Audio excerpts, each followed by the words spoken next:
Namo tassa bhagavato arahato sama sambuddhassa. Namo tassa bhagavato arahato sama sambuddhassa. Ewamidang digamadanang sangsaritang sandhavitang mamancewa tumhakanca. Demikianlah telah begitu lama saya dan kalian mengembara dan berkelana.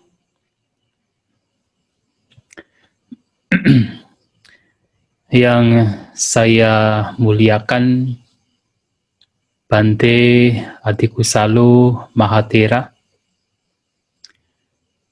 yang saya hormati Rama Ramani yang barangkali ikut hadir pada acara ceramah dhamma, diskusi dhamma malam hari ini. Bapak Ibu saudara-saudari sekalian yang berbahagia, selamat malam semuanya, terpujilah Sang Buddha, Namo Buddhaya. Ya, malam hari ini kembali kita bersama-sama dengan Pusdiklat Kusala Rama untuk melakukan diskusi dhamma. Dan sesuai apa yang telah di-broadcast, saya diminta oleh panitia untuk membahas tentang asal-usul manusia, terutama menurut Buddhisme, menurut ajaran Sang Buddha. Ya, sebenarnya topik seperti ini sudah sering dibahas, tetapi ya kita akan diingatkan kembali berkaitan dengan asal-usul manusia menurut agama Buddha, tetapi dengan cara pandang yang bisa jadi berbeda dari apa yang umumnya disampaikan. Bapak Ibu saudara-saudari sekalian, seperti yang kita ketahui bahwa kehidupan manusia itu memang misteri, menjadi banyak pertanyaan. Mengapa? Karena kita pada umumnya tidak tahu dari mana kita berasal, dan kita pun juga tidak tahu kemana setelah kita meninggal. Dari mana kita berasal kita tidak tahu, ya setahu kita sekarang hidup. Dan kemana kita akan pergi juga kita tidak tahu. Maka dua hal ini menjadi sesuatu yang dipertanyakan oleh hampir setiap manusia. Sebenarnya kita berasal dari apa? Itu yang pertama. Yang kedua, apa yang terjadi, yang akan terjadi setelah kita meninggal, kita tiada. Nah, dua pertanyaan ini sering kita tanyakan. Nah, yang akan kita bahas adalah yang pertama. Sebenarnya kita manusia itu berasal dari mana? Asal-usul manusia itu berasal dari apa? Secara sekilas, ya kita tahu bahwa kita berasal dari orang tua kita. Ya, kalau dalam agama Buddha, kelahiran sebagai manusia ini disebabkan karena tiga hal. Dari apa yang tampak.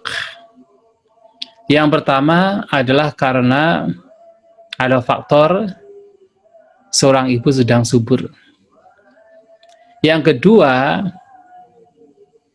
ada percampuran antara pria dan wanita.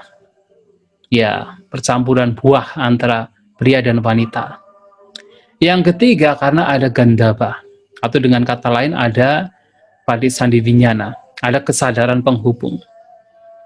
Kalau ketiganya ini bergabung, maka akan muncul kelahiran. Yang dalam hal ini adalah kelahiran manusia. Tetapi ada pertanyaan lain. Sebenarnya manusia awal itu dari mana?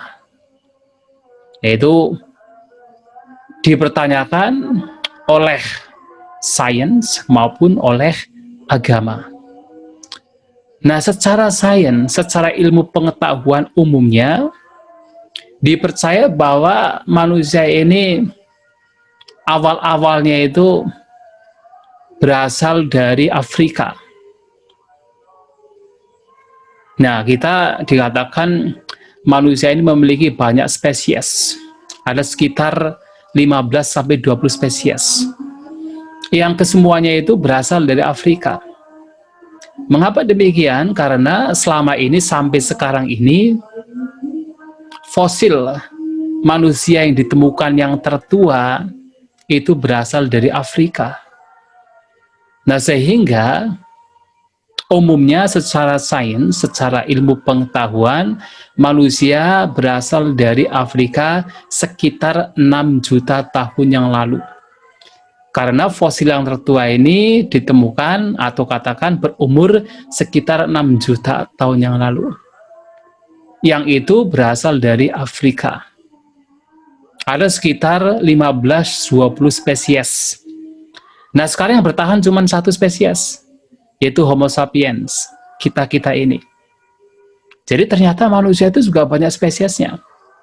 Tentu lebih banyak binatang, lebih banyak tumbuhan.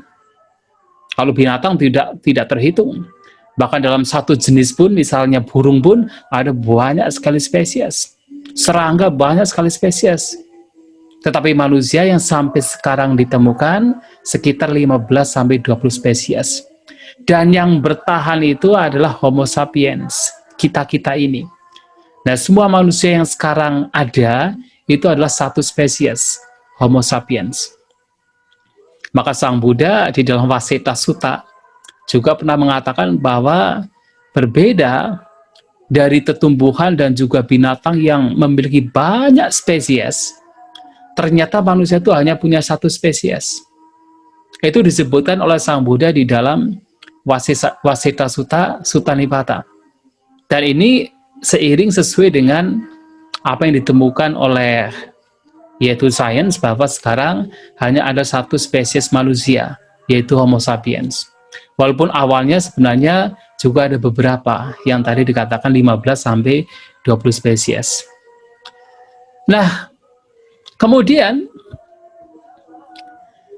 menurut sains, manusia ini juga mengalami perkembangan yang dikatakan diawali dari bahwa nenek moyang manusia itu, kalau menurut Darwin, menurut sains itu ya berasal dari semacam binatang kera besar. Ya, dari kera besar kemudian berevolusi yang mengalami perubahan yang sifatnya adalah dalam jangka waktu yang panjang sekali, sehingga kemudian menjadi sekarang kita manusia modern. Nah, jadi diawali dari spesies manusia yang seperti kera besar dengan diketemukan yaitu tulang manusia, terutama kepala tengkorak manusia yang mempunyai size, mempunyai ukuran, bentuk yang berbeda, yang seperti monyet, kemudian berubah sampai yang sekarang manusia secara modern. Dan juga mereka menemukan bahwa secara yaitu behavior atau secara perilaku juga mengalami perubahan. Jadi yang awalnya itu manusia dikatakan berjalan bukan dengan dua kaki, ya seperti monyet, seperti kera, kemudian lama-kelamaan setelah beberapa juta tahun dikatakan baru bisa berjalan dengan menggunakan dua kaki. Yang awalnya mereka itu hidup dengan berburu, ya, kemudian lama-kelamaan sampai sekarang kita hidup yaitu settle down, kita hidup seperti sekarang ini. Ada perkembangan, secara behavior juga ada perkembangan, secara peradaban juga ada perkembangan. Nah, secara sains adalah demikian. Tetapi bagaimana secara agama? Nah, secara agama manusia secara umum, ya secara umum, terutama agama yang berasal dari Abraham, ya kita tahu bahwa secara umum bahwasanya, artinya secara agama bahwasanya manusia ini diciptakan oleh Tuhan, diciptakan oleh katakan kekuatan luar. Nah, dikatakan manusia awal dikatakan sebagai Adam, ya, sebagai Adam yang tinggalnya di surga. Nah, di sebuah taman namanya Taman Eden. Nah, yang mana awalnya diciptakan dari tanah liat, dibentuk seperti manusia, kemudian ditiupkan angin. Nah, kemudian muncullah, yaitu katakan terciptalah manusia. Nah, kemudian selain menciptakan Adam sebagai pria, juga menciptakan yaitu wanita, yaitu Hawa, ya, yang diciptakan dari tulang rusuk Adam. Nah, jadi kalau menurut agama secara umum demikian, diciptakan oleh Tuhan yang awalnya dari tanah liat, kemudian diberi katakan roh di sana, ya, ditiup ditiup dengan angin. Nah, kemudian terciptalah manusia.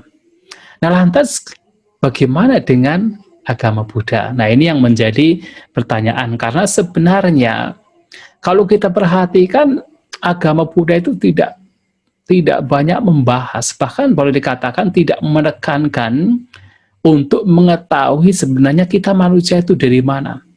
Tidak ditekankan. Karena ajaran Sang Buddha itu lebih menekankan pada bagaimana sekarang saat ini kita mengakhiri duka.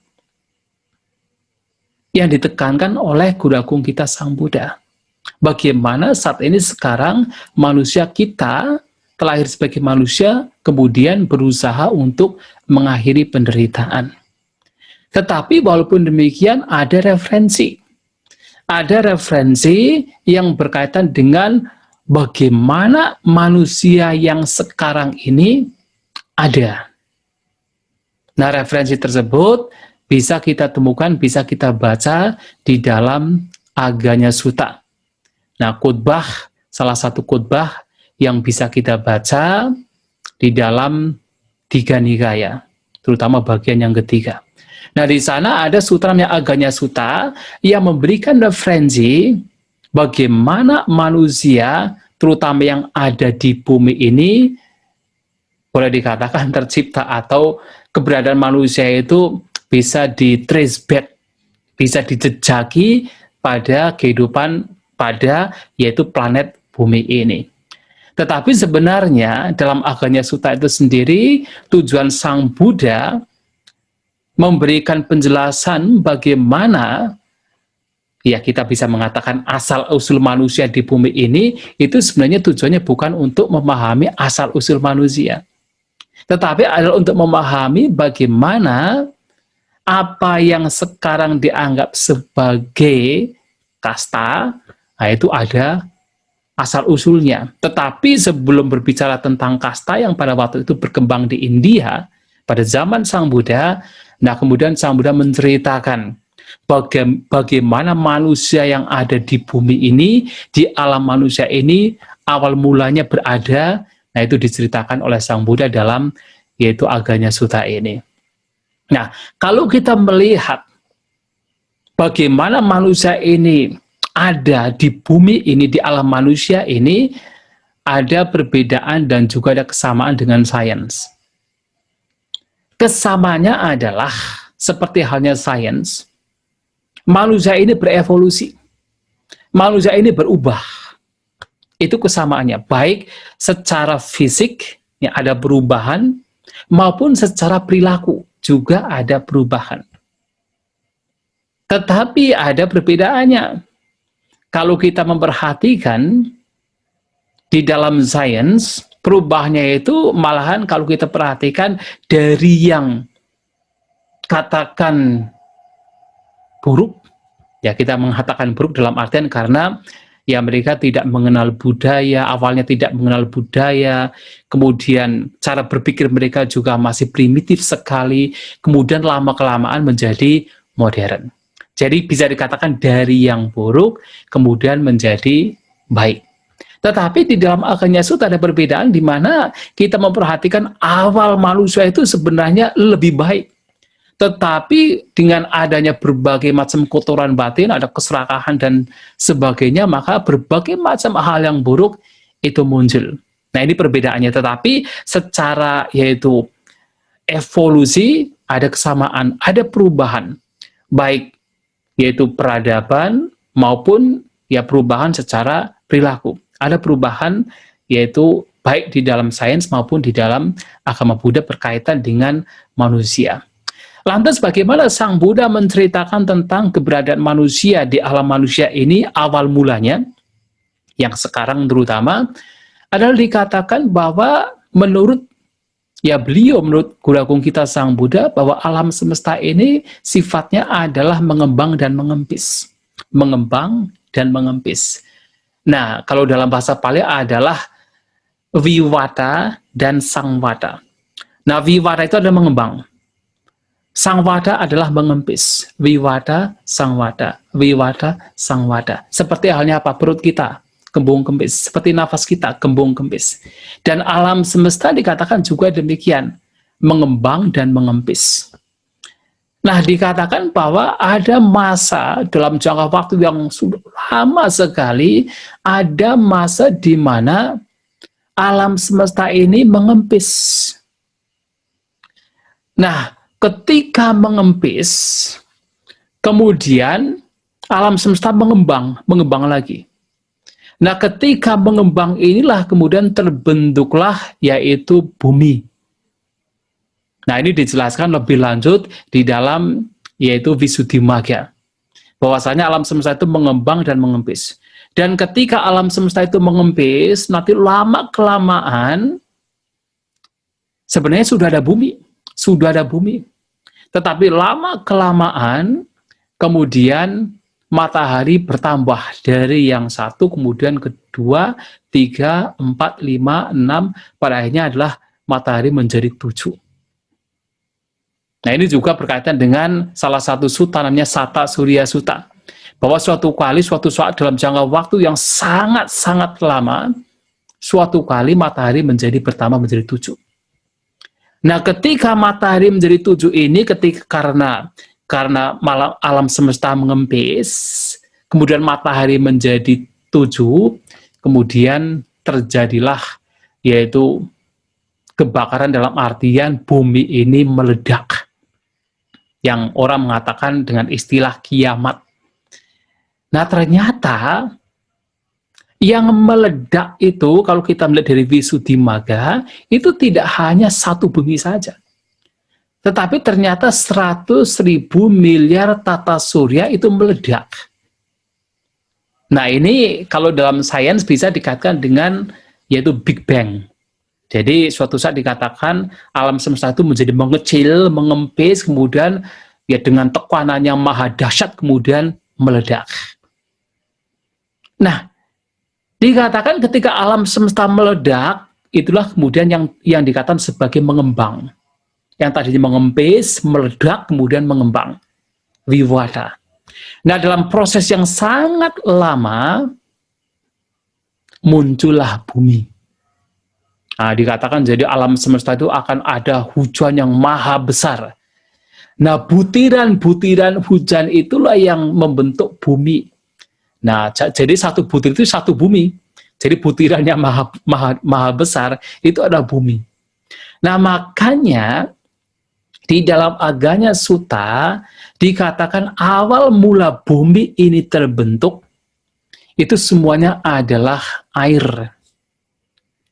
Nah, jadi kalau kita berbicara tentang bumi yang bulat, ya sebenarnya dalam agama Buddha juga sama, bumi itu bulat. Nah, bisa ditengarai dengan apa? Dengan awalnya itu ada butiran-butiran air yang itu adalah membentuk bumi. Ya, butiran air yang boleh dikatakan maha besar. Ya, bumi ini yang berbentuk bulat, yang berbentuk bulat, yang awalnya itu adalah semuanya itu adalah air. Kemudian disebutkan bahwa umumnya makhluk-makhluk yang terlahir di alam Abhasara, nah alam Abhasara itu adalah salah satu alam Brahma, yang diperoleh dengan mencapai tingkat jana kedua, mereka meninggal dari sana kemudian terlahir di bumi yang awal-awal terbentuk. Nah, jadi umumnya makhluk-makhluk yang meninggal dari alam abasara, alam Brahma, kemudian meninggal terakhir di alam manusia. Nah itulah awal mula manusia, berasal dari alam Brahma, terutama adalah abasara. Nah, awal-awal manusia ini seperti yang diceritakan di dalam kitab Tipitaka Digha Nikaya, yaitu Aganya Sutta, itu tidak hanya sekedar yaitu satu atau dua. Ya, umumnya mereka-mereka yang meninggal dari abasara, ya terlahir di alam manusia. Jadi, mereka itu terlahir bukan melalui kandungan, tetapi spontan. Jadi harus diingat bahwa manusia pun juga bisa terlahir secara spontan. Jadi tidak hanya secara kandungan, tetapi ada beberapa kasus di mana manusia terlahir secara spontan. Nah, salah satunya adalah awal-awal manusia ini terbentuk yang berasal dari alam abasara ini, mereka, jadi bukan satu, ya, tetapi mereka meninggal dari sana, lahir di sini secara spontan. Dan awal-awal mereka terlahir sebagai manusia, mereka itu hidupnya melayang-layang. Ya, kita tahu bahwa bumi ini seperti yaitu air. Ya, memang air ya, jadi hanya kumpulan air. Nah, mereka hidupnya melayang-layang. Nah, karena kekuatan konsentrasi mereka, kekuatan kebajikan mereka, kekuatan mereka yang baru terlahir dari alam abasara, mereka hidup melayang-layang dengan badan yang bercahaya. Dan mereka tidak perlu makan makanan secara yaitu kasar. Mereka bisa bertahan dengan apa? Dengan yang disebut pitibaka. Pitibaka artinya makanan yang itu adalah kegiuran. Artinya dengan batin yang tergiur, dengan batin yang diselimuti piti, kegiuran, itulah yang menjadi makanan mereka. Mereka bertahan karena piti. Mereka bertahan karena batin mereka. Dan mereka mengalami kehidupan seperti itu dalam jangka waktu yang sangat-sangat lama. Jadi kalau kita bicara tentang umur manusia, ya salah satu umur yang tidak ada batasannya adalah manusia. Manusia itu memiliki umur yang tidak terbatas. Artinya apa? Artinya bisa pendek sekali, baru dalam kandungan, langsung meninggal, bisa panjang sekali, berjuta-juta tahun, bisa terjadi. Umur manusia. Nah, mereka hidup begitu dalam jangka waktu yang sangat lama. Nah, dikatakan pada waktu itu belum ada siang malam, belum ada matahari, belum ada bulan, belum ada tahun dan sebagainya, dan mereka juga belum dikenal sebagai wanita dan pria. Karena apa? Badan mereka bercahaya. Dan ada kemungkinan, ada yang mengatakan bahwa kenapa tidak ada siang dan malam, kenapa tidak ada matahari, tidak ada bulan, tidak tampak. Ya belum tampak, karena badan mereka bercahaya. Ya seperti kalau kita misalnya berada di tempat malam-malam, ya kita berada di tempat yang bercahaya, kita tidak bisa melihat bintang. Nah, karena mereka itu hidupnya bercahaya, badan mereka bercahaya, maka ada yang mengatakan kemungkinan itulah yang membuat bulan, matahari, bintang tidak tampak, tidak kelihatan. Bukan berarti tidak ada, tapi memang tidak tampak, tidak kelihatan. Nah, tetapi setelah sekian lama, ada beberapa makhluk manusia ini mencoba untuk mencicipi bumi. Nah, dikatakan bumi pada waktu itu seperti air susu yang setelah beberapa lama didiamkan. Jadi kalau kita membuat minuman dari air susu setelah beberapa lama didiamkan, apa yang terjadi? Permukaan dari air susu itu seperti ada selaputnya. Nah, disitulah dikatakan demikian. Kemudian ada beberapa orang, manusia yang awalnya hidup bercahaya, kemudian mencoba mencicipi. Nah, dicicipi. Kemudian dirasakan di lidah mereka, oh enak. Rasanya manis, rasanya enak sekali. Nah, kemudian yang lain-lain juga ikut. Ya, karena keserakahan yang lain-lain juga ikut. Nah, begitu mereka sudah mulai mencicipi makanan yang ada di bumi, nah, disebutkan dalam kitab yang sama, dalam sutta yang sama, nah, kemudian cahaya mereka hilang. Nah, cahaya mereka mulai hilang. Nah, jadi badan mereka sudah mulai lebih kasar, tapi belum kasar sekali. Ada evolusi juga. Badan mereka itu sudah mulai kasar. Nah, karena perbedaan sudah mulai tampak, maka mereka sudah bisa menengarai ada yang cantik, ada yang kurang cantik, ada yang elok, ada yang kurang elok. Begitu melihat perbedaan demikian, wah, yang merasa dirinya lebih tampan, lebih cantik, lebih indah, kemudian merendahkan yang kelihatan tidak lebih indah. Kesombongan muncul, kebencian terhadap yang tidak indah muncul. Jadi ada keserakahan, ada kebencian juga berkembang, kesombongan juga berkembang. Mengapa demikian? Karena moha delusi, karena ketidaktahuan, maka loba dosa moha sudah mulai berkembang. Nah, setelah sekian lama dikatakan karena keserakahan mereka, maka bumi ini juga mengalami evolusi, mengalami perubahan. Yang tadinya makanannya itu seperti tadi selaput susu yang dipanaskan, setelah beberapa saat ada selaputnya, kemudian tumbuhlah tumbuhan yang lain, ya seperti ya dijadikan sebagai makanan, yaitu seperti jamur, seperti cendawan. Dan mereka juga mulai makan, dan rasanya juga sama, rasanya itu enak, rasanya manis seperti madu, seperti mentega. Nah, dikatakan sebagai mentega kelas 1, kelas yang paling tinggi. Seperti madu murni, rasanya manis, jadi rasanya enak. Nah, kemudian mereka dengan keserakahan mulai makan, dan makan. Nah, lama-kelamaan badan mereka semakin kasar, kelihatan semakin kasar. Kesombongan mereka juga semakin bertambah.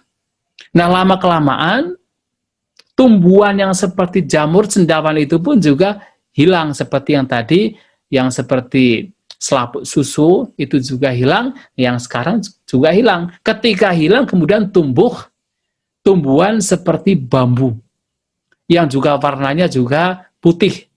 Dan mereka juga mulai makan, dan rasanya juga manis sama seperti yaitu yang tumbuhan yang pada awal, tetapi lebih kasar lagi.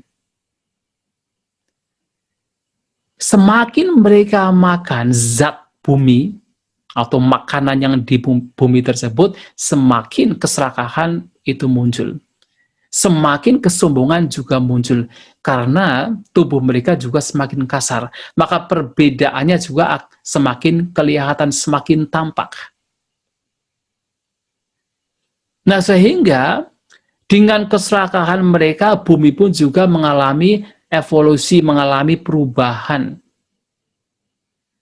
Tumbuhan yang seperti cendawan, seperti bambu ini lenyap, kemudian barulah kemudian muncul yaitu tanaman padi. Nah, dikatakan muncul tanaman padi. Tetapi awalnya padi ini pun juga berbeda dari padi zaman sekarang. Nah, dikatakan padi pada zaman itu, pada awal-awal itu, dikatakan tidak memiliki skam, tidak ada kulitnya. Dan begitu dipetik itu langsung masak. Jadi dipetik langsung masak, langsung bisa dimakan. Nah, ketika mereka mulai makan tumbuhan yang sekarang kita kenal sebagai padi, walaupun berbeda dari zaman dulu, ya sesuai dengan apa yang disampaikan dalam kitab Aganya Sutta, nah tubuh mereka semakin kasar, dan perbedaan antara pria dan wanita juga menjadi tampak.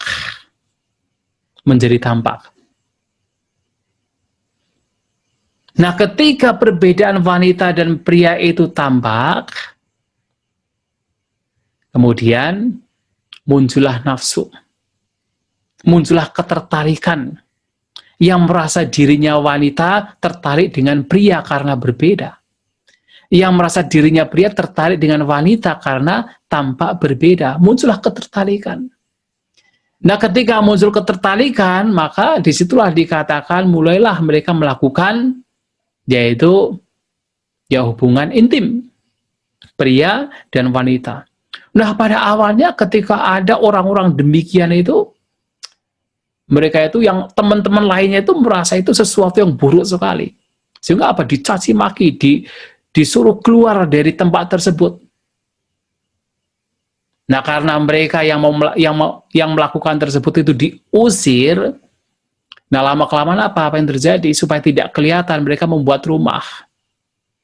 Nah, sehingga rumah yang sebenarnya dibuat, itu adalah dibuat untuk apa? Kalau kita mengacu pada Aganya Sutta, awalnya itu rumah itu dibuat, dibangun, itu adalah untuk apa? Untuk menyembunyikan perbuatan mereka agar tidak terlihat oleh yang lain. Walaupun sekarang kalau kita berbicara rumah kan ya tidak hanya untuk menyembunyikan hal yang seperti itu, tapi juga dibuat seperti indah dan sebagainya. Tetapi awalnya demikian. Nah, ketika mereka sudah mulai yaitu makan padi, makan yaitu beras, mereka juga kemalasan juga semakin muncul. Yang awalnya itu mereka itu mengambil misalnya siang langsung dimakan, kemudian ngambil lagi pagi kemudian dimakan. Nah, mereka mulai apa? Mulai mengumpulkan. Sudahlah kita ambil sore kemudian untuk besok juga. Mulai mengumpulkan, jadi mulai malas. Nah, ketika kemalasan terjadi dikatakan tumbuhan juga mengalami perubahan, mengalami evolusi. Yang tadinya itu tidak ada sekam, tidak ada kulit, yang tadinya itu ketika diambil sudah matang, kemudian mulai ada kulitnya. Nah, mulai kemudian ada yaitu sekamnya. Dan yang awalnya itu langsung bisa masak, kemudian diambil sekarang, baru besok akan masak. Dan seterusnya demikian, sampai pada akhirnya tumbuhan mengalami evolusi yang mana mempunyai umur yang jauh lebih panjang untuk bisa masak. Nah, mereka mulai mengumpulkan, pada akhirnya ya bidang tanah yang ada tumbuhannya ini dibagi-bagi, dipilah-pilah. Ketika dibagi-bagi kemudian muncul keserakahan yang lain. Ada beberapa orang yang melihat tumbuhan milik orang lain kemudian dicuri. Nah, disitulah kemudian muncullah apa? Muncullah raja. Jadi mereka mengumpulkan, yang mereka berkumpul kemudian menunjuk satu orang dijadikan sebagai pemimpin mereka. Untuk apa? Untuk memberikan hukuman yang mencuri. Untuk memberikan reward, memberikan hadiah kepada mereka yang berbuat baik. Nah, jadi di sini bagaimana manusia itu mengalami evolusi dari awal yang sebenarnya kelihatannya lebih baik, tetapi kemudian karena keserakahan, kebencian, kesombongan, karena kebodohan, kemudian mengalami perubahan. Dan perubahan mereka tidak hanya fisik, tetapi juga perubahan yang membawa pengaruh kepada alam, membawa pengaruh kepada yaitu bumi itu sendiri. Ya, kita perhatikan dalam khotbah lain juga dikatakan, ternyata berbagai macam musibah yang terjadi katakan di lingkungan sekitar kita juga karena apa? Kejahatan manusia. Nah, dikatakan semakin manusia itu jahat, tidak baik, tidak punya moralitas, maka akan semakin banyak musibah, akan semakin banyak bencana alam. Nah, demikian pula kita memperhatikan awal mula manusia yang di bumi ini, awalnya itu mereka ya kelihatannya baik sekali dari alam abasara, tetapi kemudian lama-kelamaan karena keserakahan, karena kebencian, karena kesombongan, nah kemudian mereka menjadi yaitu ya perilaku mereka berubah, kemudian bumi mereka juga berubah. Katakan bumi sekarang pun juga berubah karena perilaku yang berubah, karena katakan kondisi kualitas batin manusia secara umum juga berubah. Dari yang baik kemudian mengalami degradasi, mengalami penurunan moralitas, dan itu yang mengubah. Tidak hanya mengubah perilaku manusia, tapi juga mengubah yaitu alam semesta. Nah, jadi kalau kita perhatikan asal-usul manusia yang sekarang adalah dari alam abasara. Tetapi pertanyaannya adalah, apakah dari alam abasara ini adalah awal manusia? Nah, itu juga tidak. Ternyata awal manusia pun juga bukan dari abasara. Yang dari alam abasara pun juga berasal dari alam lain. Kalau kita rujuk lagi dan lagi, yang kita dari alam abasara umpamanya, dan dari alam abasara pun juga dari alam lain, yang dari alam lain juga dari alam lain. Dan kalau kita rujuk lagi, kita trace back, kita katakan menjejaki ke belakang lagi, Setiap individu, setiap manusia, bahkan setiap makhluk,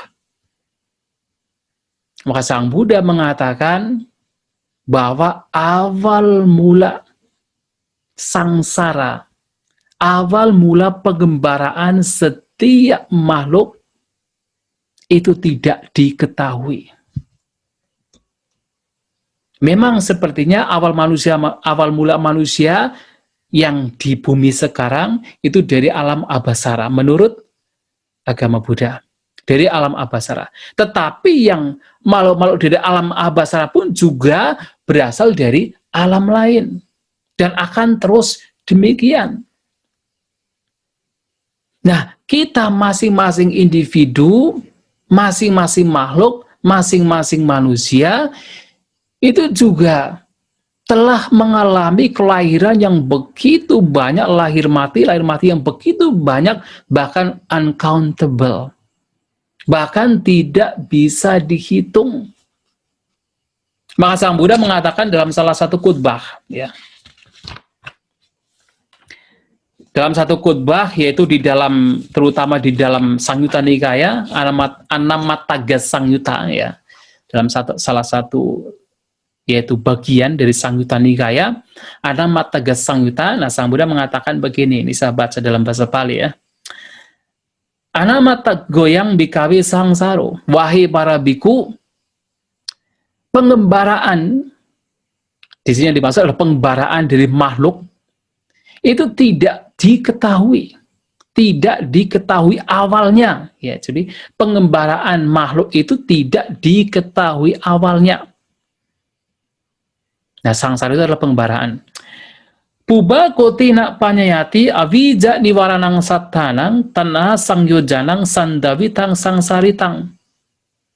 Titik awal bagaimana makhluk-makhluk yang dirintangi atau ditutup oleh avija niwaranang, dan juga diikat oleh tanha sangyojanang, itu tidak diketahui karena sudah mengembara, sudah berkelana begitu lama. Dalam pengelanaan yang begitu lama, makhluk-makhluk ini awal mulanya itu tidak diketahui. Nah, bagaimana Sang Buddha mengatakan demikian? Ada berbagai macam perumpamaan. Seperti misalnya dalam khutbah yang tadi saya sebutkan, Anamataga Samyutta, ada satu khutbah yang namanya Tinakkhata Sutta. Khutbah tentang tina. Tina itu artinya rumput, kata itu artinya cabang. Ya, jadi dikatakan begini, Sang Buddha mengatakan, kalau seandainya semua rumput, semua ranting, semua cabang yang ada di seluruh Jambudipa, yang ada di seluruh India dikumpulkan menjadi satu, kemudian dihitung satu persatu, ini ibuku, ini nenekku, ini ibu nenekku, dan seterusnya. Bisakah kita bisa menyelesaikannya? Tidak bisa. Sementara kita belum habis menghitung, ada beberapa yang sudah hancur. Dan ada beberapa yang sudah tumbuh. Kita tidak bisa menyelesaikannya. Kenapa? Nah, ini untuk mengetahui bahwa kehidupan kita sebagai manusia, sebagai makhluk di alam pengembaraan ini itu sudah begitu lama. Tidak bisa dihitung. Dan juga perumpamaan lain. Kalau misalnya bumi ini kemudian diambil perkepal, jadi di India itu ada buah namanya buah jujube. Nah, buah jujube itu ya kalau kita boleh mengatakan misalnya buah apel gitu. Bumi ini kemudian diambil, dibuat bulatan-bulatan menjadi banyak apel yang terbuat dari bumi ini. Kemudian kita hitung satu persatu. Wah, ini ibuku, ini nenekku, ini ibu nenekku, ini nenek dari nenekku, misalnya begitu. Terus begitu. Apakah bisa selesai? Sulit untuk menyelesaikan. Mengapa? Ya karena terlalu banyak. Tidak bisa dihitung. Nah, kehidupan kita itu seperti itu. Tidak bisa dihitung, uncountable. Bahkan perumpamaan lain juga diberikan. Sang Buddha bertanya kepada para bhante, kepada para siswa beliau. Seandainya ada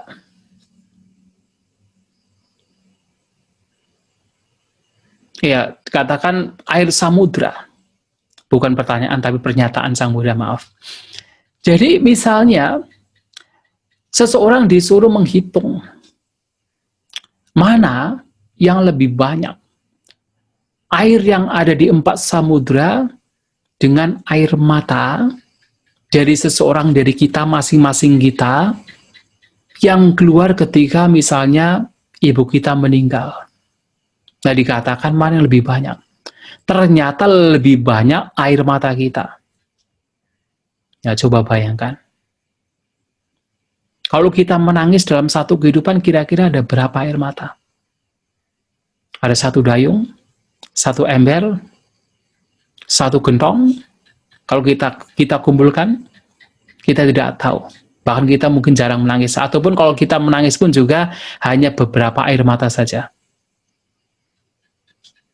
Nah, ternyata air mata kalau kita mau mengumpulkan selama pengembaraan dalam kehidupan kita dikumpulkan, itu melebihi air yang ada di 4 samudra. Sehingga, apakah kita bisa menghitung? Sulit untuk menghitung.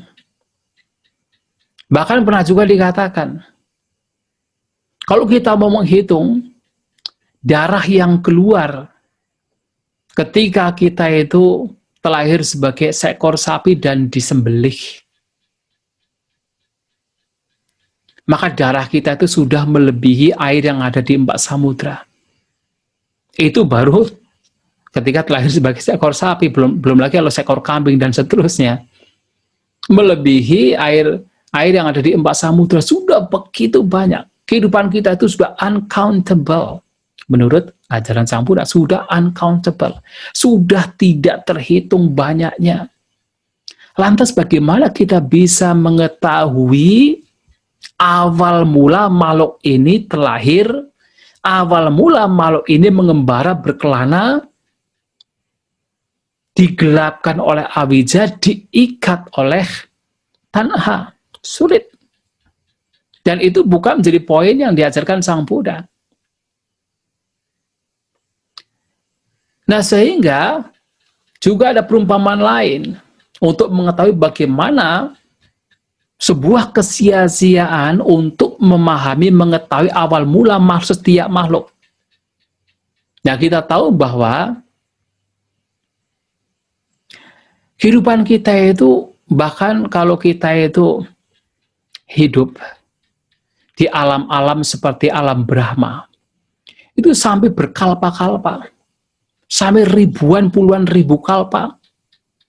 Dan apakah kita pernah terlahir di sana? Sang Buddha mengatakan setiap makhluk pernah terlahir di alam-alam ini, ya kecuali alam Sudawasa.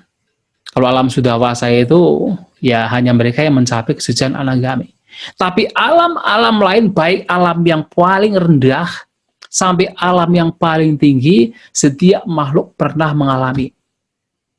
Nah, terkadang terlahir di alam Brahma, yang di sana hidup sampai berkalpa-kalpa, puluhan, ratusan, bahkan ribuan kalpa. Padahal 1 kalpa saja, itu sulit sekali untuk bisa menghitung jangka waktunya. Maka Sang Buddha pernah memberikan sebuah perumpamaan untuk mengetahui jangka waktu 1 kalpa. Misalnya ada batu karang yang solid, yang tidak ada bolongannya sedikit pun. Nah, kemudian Batu karang itu dikatakan memiliki panjang 1 yojana, tinggi 1 yojana, seperti kubus, ya, seperti bentuk kubus 1 yojana. Nah, kalau dihitung 1 yojana itu dikatakan sekitar 16 km. Bayangkan, batu karang panjang, tingginya, lebarnya 16 km. Dan itu solid. Kemudian ada satu orang setiap 100 tahun sekali membawa kain yang halus, kemudian diusap dengan kain halus tersebut.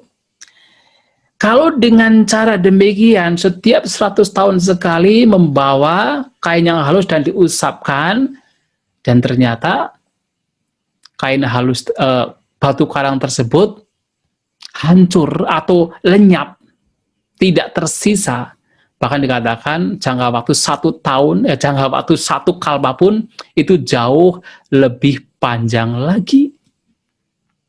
Nah, kita bisa membayangkan, 1 kalpa saja sudah panjang sekali. Dan kita pernah, nah kalau Sang Buddha mengatakan, dikatakan setiap makhluk itu pernah terkadang terlahir di alam rendah, terkadang terlahir di alam yang tinggi. Jadi seperti dikatakan ketika seseorang itu melempar sebatang kayu. Kadang-kadang yang jatuh adalah ujungnya, kadang-kadang yang jatuh adalah pangkalnya. Nah, demikian terkadang kita makhluk-makhluk terlahir di alam rendah, terkadang terlahir di alam lebih baik, terkadang bahkan terlahir di alam yang boleh dikatakan alam arupa Brahma. Terus demikian. Nah, sehingga memahami, mengetahui bahwasanya untuk melihat asal-usul kita, bahkan tidak mengatakan asal-usul manusia, untuk melihat asal-usul makhluk itu dikatakan awal, titik awalnya itu tidak diketahui karena sudah begitu panjang, maka justru ajaran Sang Buddha itu mengajarkan kita untuk sebenarnya tidak usah berpikir dari mana kita datang, dari mana asal-usul kita. Tetapi justru Sang Buddha mengajarkan kita bagaimana sekarang kita mengakhiri duka penderitaan. Sang Buddha memberitahukan kepada kita sebuah fakta yang mana kita itu, kehidupan kita sudah uncountable, sudah tidak bisa dihitung. Untuk apa? Supaya kita memunculkan apa? Nibbida. Memunculkan semacam kemuakan, ketidaktertarikan. Memunculkan supaya tidak memunculkan nafsu ragawi terhadap dunia. Supaya kita tidak melekat, supaya kita segera mengakhiri duka penderitaan. Maka yang menjadi poin ajaran Sang Buddha adalah bagaimana sekarang saat ini kita diajak untuk mengakhiri duka. Melihat, katakan awal, mencoba untuk mengetahui awal mula kehidupan kita, manusia, makhluk itu sebuah kesia-siaan. Tetapi bagaimana sekarang kita berusaha mengakhiri duka. Oleh sebab itu, Sang Buddha mengatakan di beberapa khotbah beliau, Sacanang bikawe, catunang bikawe sacanang, ananu Buddha apati veda, ewa medang diga madanang sangsaritang sandavitang, mamancewa tumhakanca. Wahai para biku, karena tidak memahami, tidak menembus 4 kebenaran mulia, atau katakan tidak menembus, tidak memahami 4 kebenaran, ya tentu di sini adalah 4 kebenaran mulia. Demikianlah saya dan kalian telah begitu lama di Gamadanang, telah begitu lama berkelana dan mengembara. Nah, di sini Sang Buddha memberikan pemahaman kepada kita. Kita telah sangat lama mengembara dan berkelana di alam tumimba lahir. Dan dalam pengembaraan yang ini kita tuh mengalami banyak duka, mengalami banyak penderitaan. Mengapa bisa demikian? Karena kita tidak memahami 4 kebenaran mulia. Maka di sini Sang Buddha mengajak kita, memotivasi kita adalah bagaimana kita ini jadi alih-alih mencari tahu kapan awal mula kita itu ada, tetapi mengajak kita untuk mengakhiri penderitaan yang muncul karena pengembaraan di alam tumimba lahir. Ya, Sang Buddha masih mengajarkan pada para siswa beliau untuk memiliki misalnya pemahaman Bubbe Niwa Sanusatinyana, mengetahui kehidupan-kehidupan yang lampau. Tujuannya adalah satu, tujuannya adalah supaya memunculkan apa? Memunculkan nibbida, memunculkan yaitu kemuakan, karena melihat, memahami bahwasanya kehidupan itu banyak duka, kehidupan itu banyak penderitaan. Maka yang menjadi poin adalah bagaimana sekarang kita mencoba untuk mengakhiri duka, mengakhiri penderitaan yang muncul, yang terus timbul, yang terus kita hadapi selama berada di alam tumimbal akhir. Dan dengan apa? Dengan memahami 4 kebenaran mulia. Karena yang membuat kita terus mengalami tumimbal akhir, mengalami duka, penderitaan, berkelana, mengembara di alam tumimbal akhir yang begitu lama, itu karena tidak memahami 4 kebenaran mulia. Nah, sehingga yang menjadi poin penting adalah bagaimana umat Buddha yang memeluk ajaran Sang Buddha mencoba untuk memahami 4 kebenaran mulia. Yang tentu salah satunya adalah berupaya hidup sesuai dengan jalan mulia berunsur 8. Jalan yang membawa seseorang untuk mengetahui apa itu duka, yang membawa seseorang untuk mengetahui sebab duka dan melenyapkan sebab duka, dan jalan yang membawa seseorang untuk mengakhiri penderitaan, mengakhiri yaitu sebab yang menyebabkan penderitaan. Itu yang menjadi poinnya. Maka dalam beberapa kesempatan bagaimana beliau mengatakan kepada kita semua bahwasanya ketika ditanya pertanyaan-pertanyaan yang sifatnya spekulatif, termasuk adalah apakah alam semesta ini terbatas atau tidak terbatas. Nah, kalau sekarang kan memang sains kan mencoba mencari tahu sebenarnya alam semesta itu terbatas atau tidak terbatas. Wah, ditelusuri terus. Tidak ada ujungnya. Nah, dalam agama Buddha ini pertanyaan spekulatif yang tidak membawa kepada pengetahuan tinggi, tidak membawa kepada pembebasan. Maka ketika ditanya pertanyaan-pertanyaan yang sifatnya spekulatif, maka Sang Buddha mengatakan, saya tidak membahas hal tersebut. Tetapi yang saya ajarkan tidak lain adalah 4 kebenaran mulia. Karena itu yang membawa kepada pencerahan, membawa kepada pembebasan, membawa kepada nibbana. Nah, ini yang menjadi poin yang penting dalam ajaran Sang Buddha. Maka ketika kita berbicara bahkan tentang Padicca Samuppada, ya, dalam Padicca Samuppada kita diberitahukan, ditunjukkan bagaimana manusia itu lahir mati. Selama ada faktor-faktor, yaitu yang terdiri dari 12 faktor di sana, maka manusia akan terus mengalami kelahiran, mengalami kematian. Uncountable. Tidak bisa dihitung, terus akan mengalami demikian. Dan tidak diketahui ujungnya, kapan awija muncul awal mulanya. Seperti yang tadi disampaikan oleh Sang Buddha. Tidak diketahui awalnya, kapan awal mula itu awija itu muncul. Tidak diketahui. Dalam Padicca Samuppada, terutama Dwada Sangga Padicca Samuppada, 12 faktor sebab musabab yang saling bergantungan. Nah, di sana kita ditunjukkan bagaimana manusia makhluk, ya tentu tidak hanya manusia, tapi semua makhluk terus mengalami kelahiran, kematian yang seperti tidak ada endingnya, dan juga tidak diketahui awalnya. Karena apa? Karena faktor-faktor ini. Yang di sana ada avijja, ada tanha, ada upadana, berbagai macam kotoran batin yang membawa kepada yaitu pengembaraan di alam tumbal akhir. Makanya kemudian Guru Agung kita Sang Buddha berbicara tentang Dwadasa Angga Padicca Samuppada.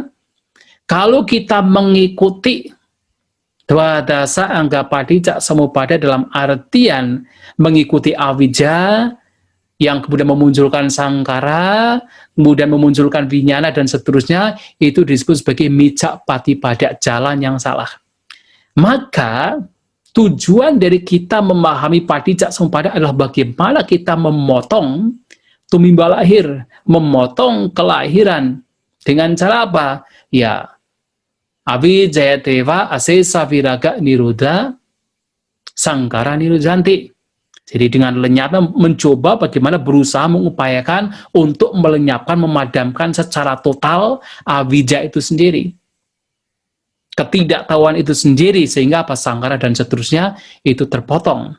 Nah, itu disebut sama patipada.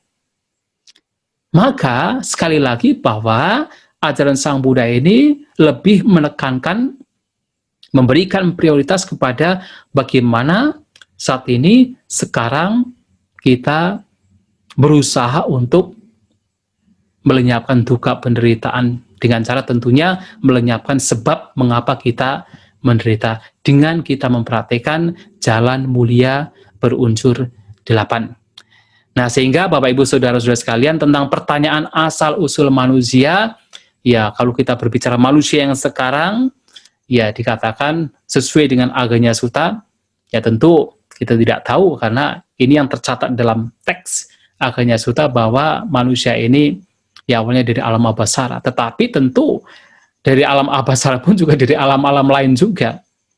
Nah, kemudian kita masing-masing manusia ini pun juga ya secara kasat mata kita ya terbentuk karena apa? Ada Gandhaba, ada ibu yang sedang subur, dan ada katakan tadi percampuran pria dan wanita.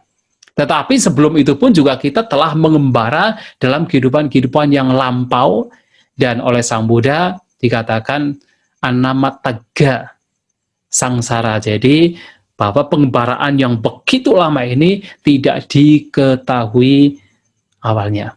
Nah, sehingga yang paling menjadi penekanan adalah bagaimana sekarang saat ini kita sebagai manusia, sebagai katakan umat Buddha, ya berusaha untuk yang paling penting, yang terpenting adalah berusaha untuk memperhatikan ajaran Sang Buddha, yaitu demi apa? Demi akhir segala bentuk penderitaan. Nah, itu yang menjadi poin yang ingin saya sampaikan pada kesempatan malam hari ini. Terima kasih, dan semoga apa yang saya sampaikan bisa dipahami. Ya, semoga ya kita semua maju di dalam Dhamma. Sampai satta bhavantu sukhitata, semoga semua makhluk berbahagia.